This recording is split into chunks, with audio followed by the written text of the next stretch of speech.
Hey guys, আশা করি তোমরা সবাই ভালো আছো। আজকে আমি এক্সপ্লেন করতে যাচ্ছি জুনজিতো মাঙ্গার ভলিউম নাম্বার 4। কাহিনী শুরু হয় কাজুকো নামের একটি মেয়েকে দিয়ে, যে নিজের ঘরে এক সপ্তাহ ধরে বন্দী ছিল।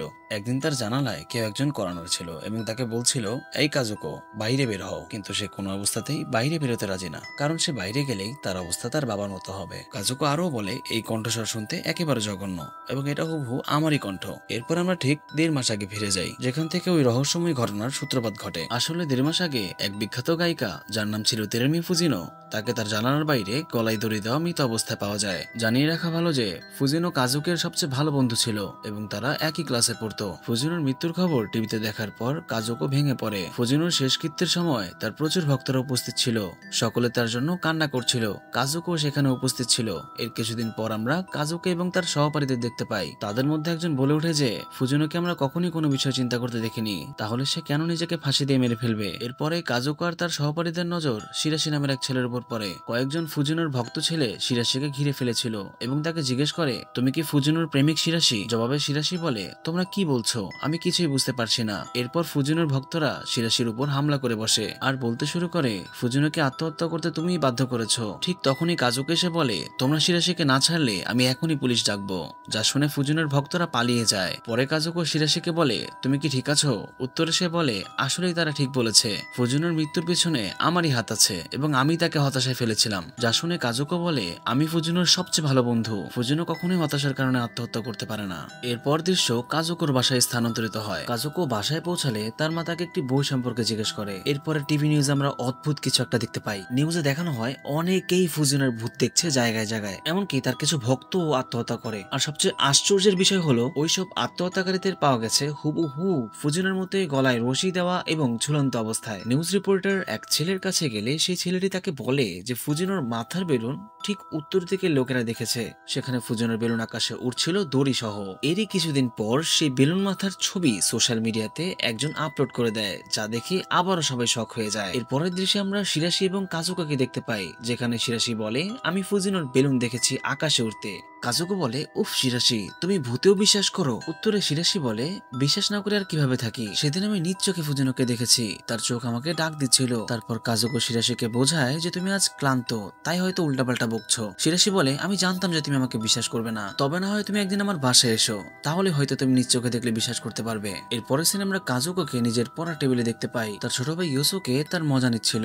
ঠিক তখনই কাজুকোর কাছে একটি কল আসে। সে কল রিসিভ করে বুঝতে পারে এটা শিরাশি করেছে। শিরাশি বলে, আমি ফুজিনোকে ডেকেছি এসওজি টেম্পলের সামনে, আমিও এখানে আছি। কাজুকো তড়িঘড়ি করে সেখানে পৌঁছে যায় এবং সে মনে করে শিরাশি তার সাথে প্র্যাঙ্ক করেছে, কারণ সেখানে কেউই ছিল না। কিন্তু কিছুক্ষণ চলার পর সেও সেটি দেখতে পায়। হ্যাঁ বন্ধুরা, কাজুকো ফুজিনোর মাথা দেখতে পায়। তার কিছুক্ষণ পর সে শিরাশিকে দেখতে পায়। শিরাশি এক গাছের উপর থেকে ফুজিনোকে আওয়াজ দিচ্ছিল আর বলছিল, তুমি আমার দিকে এমন করে কেন তাকিয়ে আছো ফুজিনো, আমাকে ক্ষমা করে দাও। কাজুকো তখন শিরাশি বলে চিৎকার দেয়, কিন্তু কোনো কিছু শোনার আগেই শিরাশির গলা ওই গাছে ঝুলে থাকা দড়িতে ফেসে যায় এবং সেও সঙ্গে সঙ্গে ঝুলন্ত অবস্থায় মারা যায়। এই দৃশ্য দেখে কাজুকো ছুটে পালায় অন্য কাউকে সাহায্যের জন্য ডাকতে, কিন্তু ঠিক তখনই সে আকাশে দেখে যে শিরাশির মাথাও বেলুনের আকৃতি হয়ে ফুজিনোর বেলুনের দিকে যাচ্ছে। আর এরপরে বেলুন দুটি এমন ভাবে মিলিত হয় যে দেখে মনে হচ্ছে একে অপরকে চুম্বন করছে। এতক্ষণে যা যা ঘটেছে কাজুকো সবকিছু পুলিশকে খুলে বলে। এরপর পুলিশ কাজুকোকে নিয়ে ওই মন্দিরে যায়। কাজুকো পুলিশকে অনেক বোঝায় যে সে এখানেই তার বন্ধু ফুজিনোকে দেখেছে,